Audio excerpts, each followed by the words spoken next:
What's going on, everybody? Today we're going to be reading another by Dave Eggers. This is just another short story that I'm required to read in my literature. So we're going to go ahead and read it. Again, this is not a professional production or anything, so you guys are going to read it or hear it as I read it. If I make a mistake, we're going to just move on and keep going.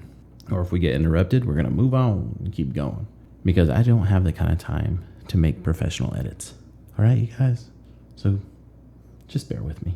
All right. So with that, let's go ahead and dig in. This one is Another by Dave Eggers. Another. I'd gone to Egypt as a courier. Easy. I gave the package to a guy at the airport and was finished and free by noon on the first day. It was a bad time to be in Cairo. Unwise at the juncture, with the poor state of relations between our nation and the entire region, but I did it anyway, because at that point in my life, if there was a window at all, however small and discouraged, I would. I've been having trouble finishing things. Words like anxiety and depression seemed apt then, and that I was interested in things I was usually interested in, and couldn't finish a glass of milk without deliberation, but I didn't stop to ruminate or wallow. Diagnosis would have made it all less interesting. I'd been a married man twice. I'd been a man who turned 40 among friends. I had pets, jobs in the foreign service, people working for me. Years after all that, somewhere in May, I found myself in Egypt, against the advice of my government, with mild diarrhea, and alone. There was a new heat here, dry and suffocating, and unfamiliar to me. I'd lived only in humid places, Cincinnati, Hartford, where the people I knew felt sorry for each other. Surviving in the Egyptian heat was invigorating, though living under the sun made me lighter and stronger. Made of platinum, I dropped 10 pounds in a few days, but I felt good.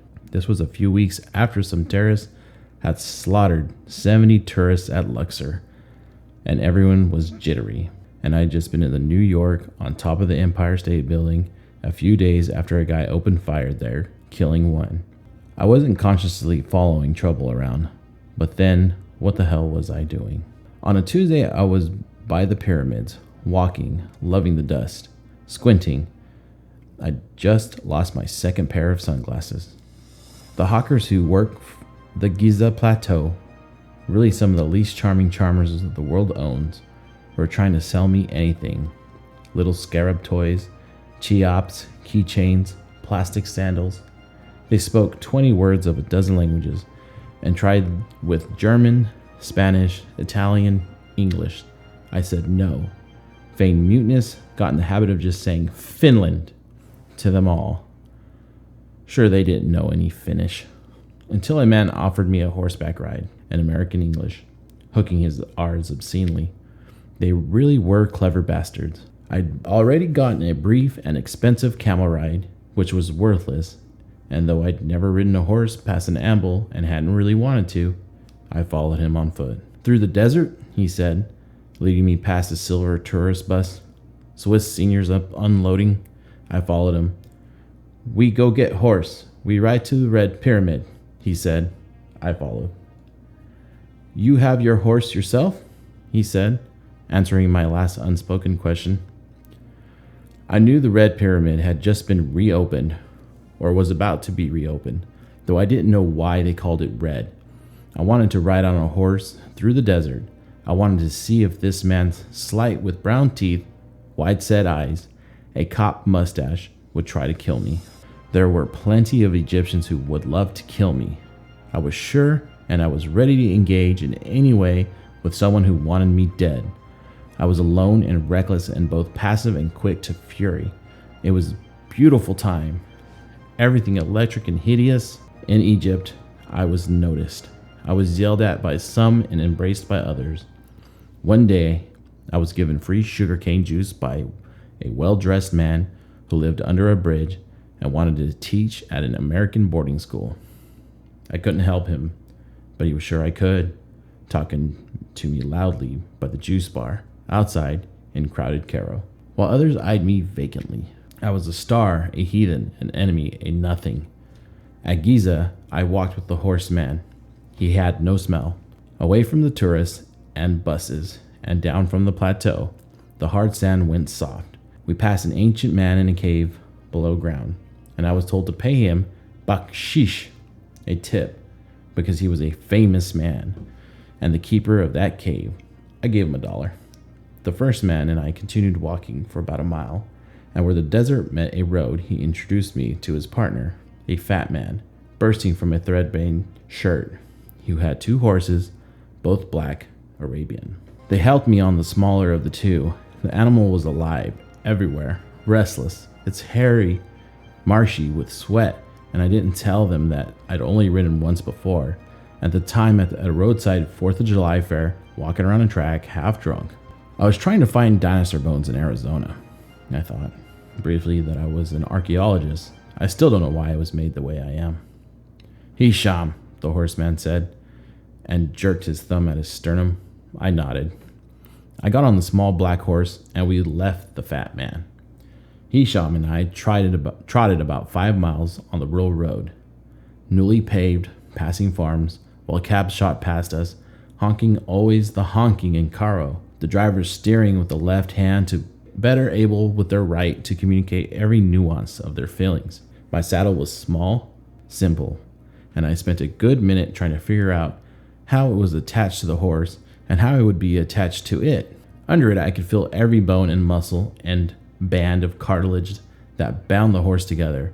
I stroked its neck apologetically, and it shook my hand away. It loathed me. When we turned from the road and crossed a narrow gorge, the desert spread out in front of us, without end. I felt like a bastard for ever doubting that it was so grand and acquiescent. Looked like a shame to step on it. It was shaped so carefully, layer upon layer of velveteen. On the horse's first step onto the sand, Hisham said, "Yes?" And I nodded. With that, he whipped my horse and bellowed to his own, and we were at a gallop in the Sahara, heading up a dune the size of a 4-story building. I'd never galloped before. I had no idea how to ride. My horse was flying. He seemed to like it. That horse I'd been on had bitten me constantly. This one just thrust his head rhythmically at the future. I slid to the back of the saddle and pulled myself forward again. I balled the reins into my hand and leaned down, getting closer to the animal's body, but something or everything was wrong. I was being struck from every angle. It was the most violence I'd experienced in years. Hisham, seeing me struggle, slowed down. I was thankful. The world went quiet.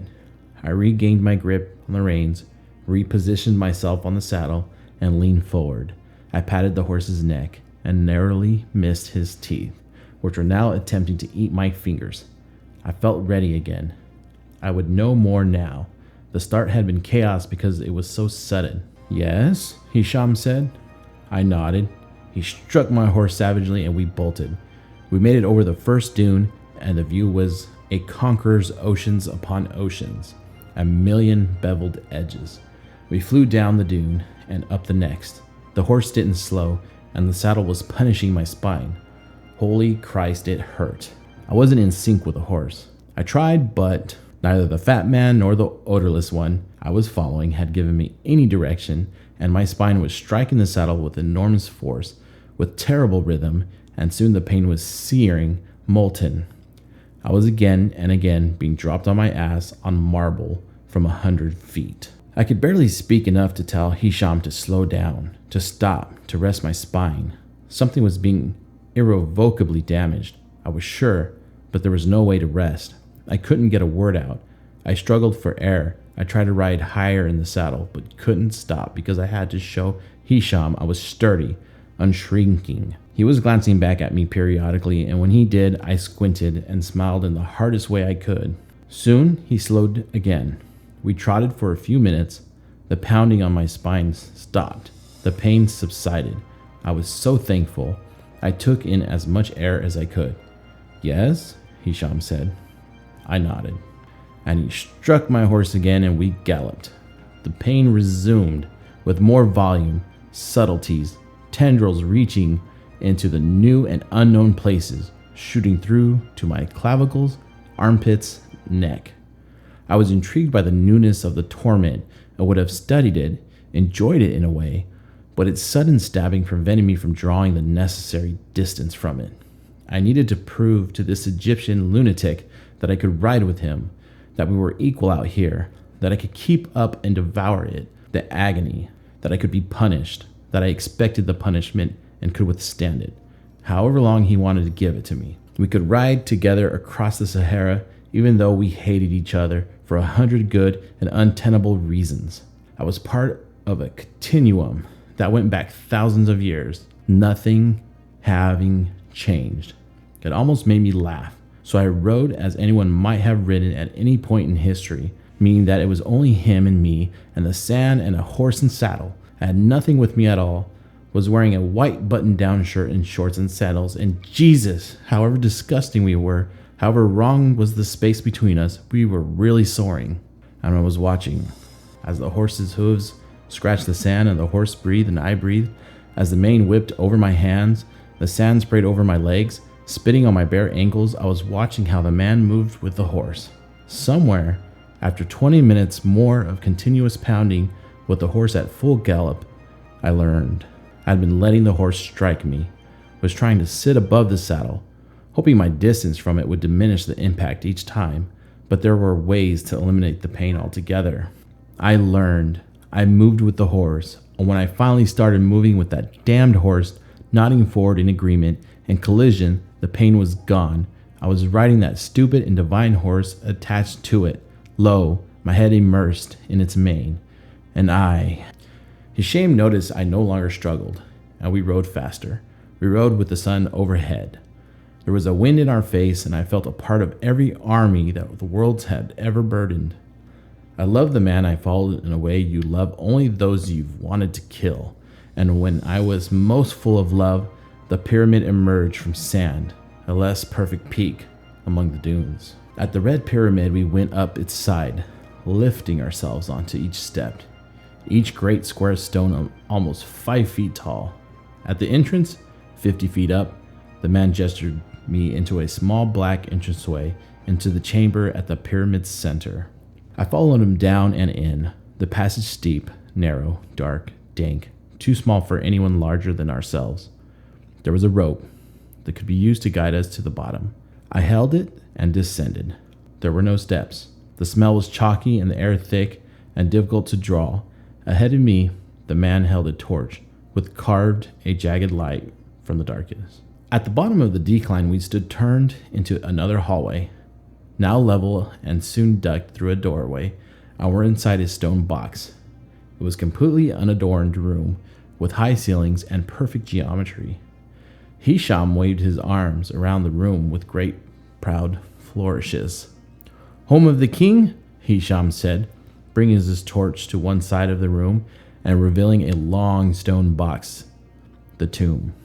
The chamber was otherwise empty, devoid of any markings or jewels or masonry. Chambers like these had been raided endlessly over the centuries, and now all that remained was bare walls, smooth, with no sign of.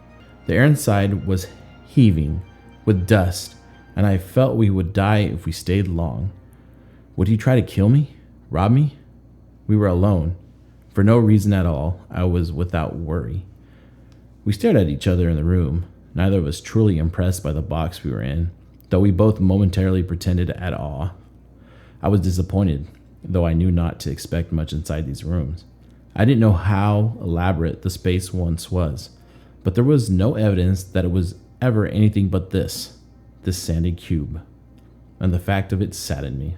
The exterior so magnificent, the core so crude. Hisham held the torch near his face and looked at me, though in the weak light, I'm not sure he saw me at all. He sighed loudly.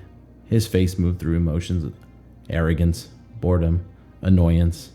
He was obligated to stay as long as I wanted to stay.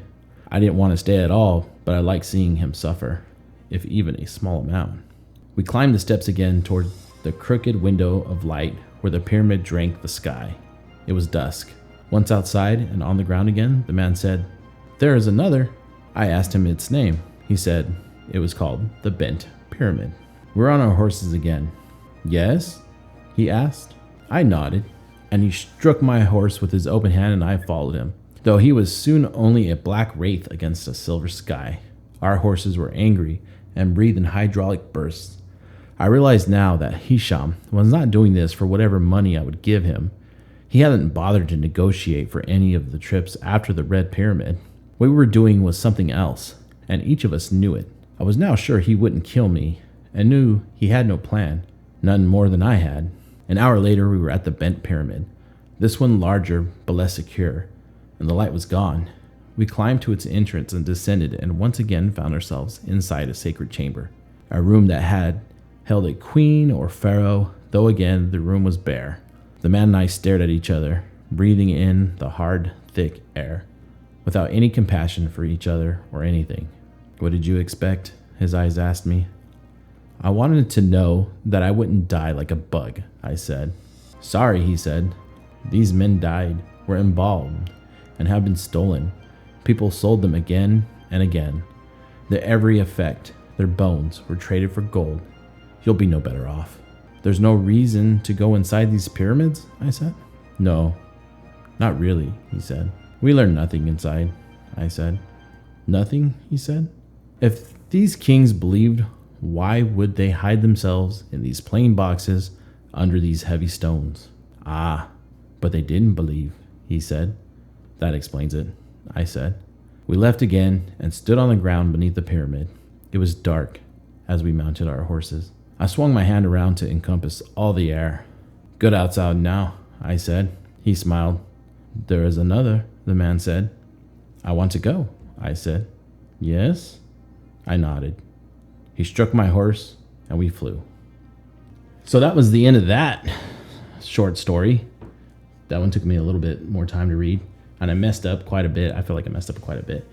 I felt like I got better as as the read went on. As far as my thoughts go of the story, I'll probably might do a podcast on my thoughts on this story at another time. But I hope you guys enjoyed it. This is kind of what I'm doing right now at the moment, so we'll see what happens with this next short story.